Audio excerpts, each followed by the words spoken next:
What if instead of retcons, reboots, and continuity changes, Spider-Man lived an entire life, from first gaining his powers in the 1960s until his old age in the 2010s? We'd not only see his life struggle with being Spider-Man, his many comic book canons in one story, but also how he would tackle real-world events. That would be Spider-Man Life Story, written by Zdarsky and art by Mark Bagley, and it's often regarded as one of the best Spider-Man stories of this decade. But in 2021, the creators reunited to create a one-shot annual story in the series. We've seen how Spider-Man would live out his life, but what about one of his iconic supporting characters? The Daily Bugle owner, Rampart Newspaper man, and wall crawler hater J.Jonah Jameson. So let's answer the question, how would J.Jonah Jameson live out his entire life with his hatred of Spider-Man?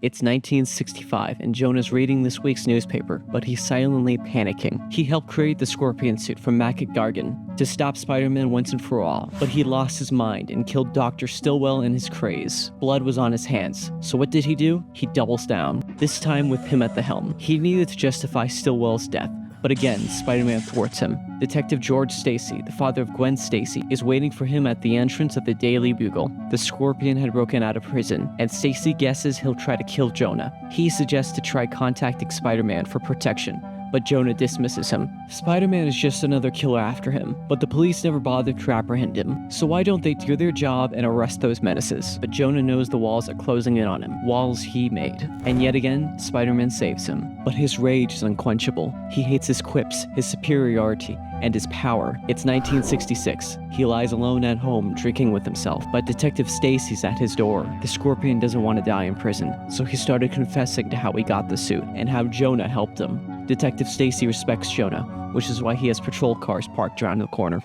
J.Jonah Jameson is in prison for helping create the Scorpion. He admits it's his fault that he's in here, but it's also Spider-Man's for being a wall-crawling menace, and the world's fault for not seeing who he really is. Jonah's got a visitor, and it's his son, John Jameson, an astronaut, someone Jonah's truly proud of. He's here to tell Jonah something happened during his last spacewalk. A sickness infected his head. He could have hurt someone, but Spider-Man saved him. Jonah won't have it. He bursts out and calls him a menace, still mocking him even in prison. John snaps, confronting him about his crazed obsession with him. Jonah believes John's the real American hero, not the vigilante clown, a man behind a mask inflicting his will upon the city, just like the mugger who killed his mother.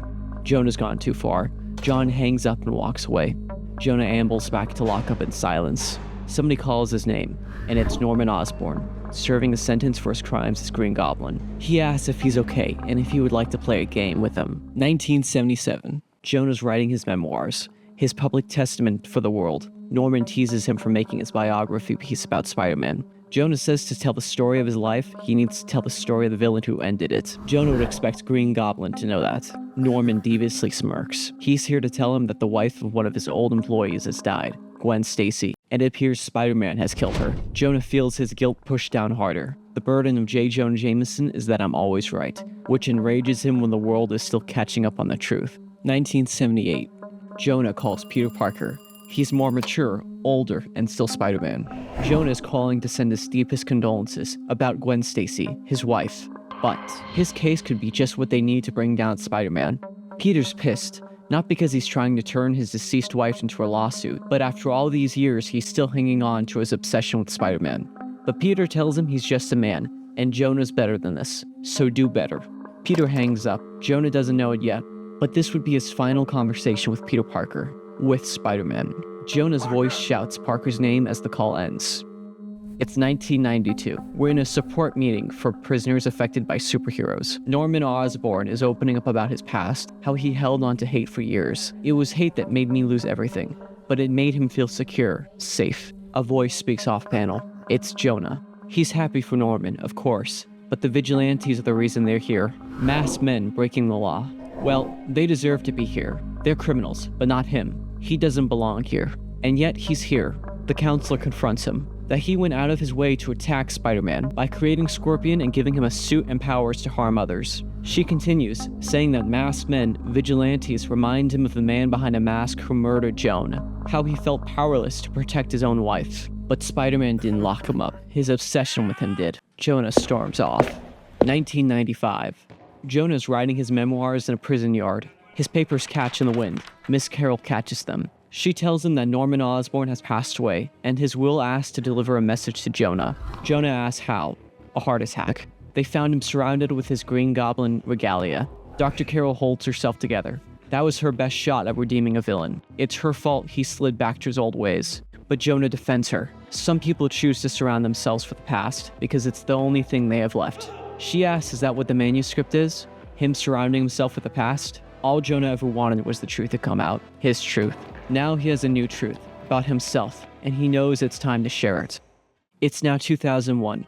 Jonah spent 34 years behind bars, and the only thing on his mind is Norman Osborn's note, an address for a garage in New York City. He writes that he's now making the memoirs for himself, to show the world the true him, warts and all. The garage leads to a superpowered mechanical suit created by Norman Osborn, presumably for Jonah to succumb to his obsession and finally kill Spider-Man. He needs the world to know he's stubborn, quick to anger, but above all else, he's a good man.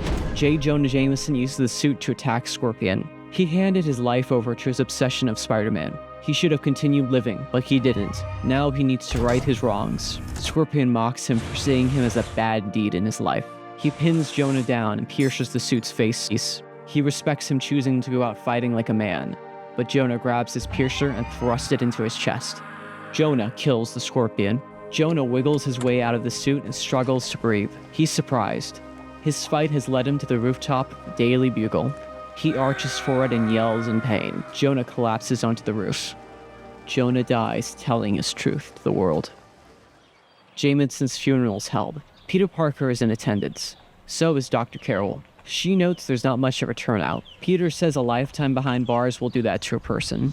What Jonah never found out is that Dr. Carol was actually a clone of Gwen Stacy. After her accident, he set out to counseling to help the perpetrators of superheroes rehabilitate themselves. Peter asks, did it help?